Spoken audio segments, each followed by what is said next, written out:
রাসূলুল্লাহ সাল্লাল্লাহু আলাইহি ওয়াসাল্লামের ছোট 5টা হাদিস আপনাদেরকে আজকে শোনাব।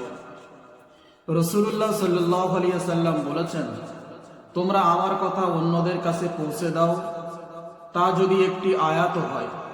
সহিহ বুখারী 3215।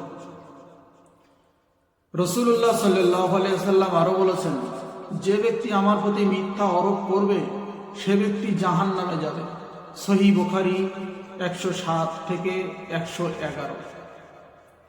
রাসূলুল্লাহ সাল্লাল্লাহু আলাইহি ওয়াসাল্লাম আরো বলেছেন, তোমাদের মধ্যে সেই ব্যক্তি সর্বোত্তম ব্যক্তি যে নিজে কোরআন শেখে এবং অন্যকে শিখিয়ে দেয়।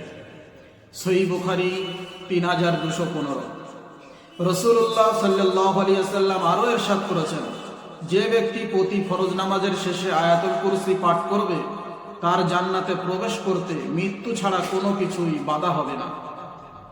বিশ্বনবী সাল্লাল্লাহু আলাইহি ওয়াসাল্লাম আরো ইরশাদ করেছেন, কোন ব্যক্তি মিথ্যাবাদী হওয়ার জন্য এতটুকুই যথেষ্ট, সে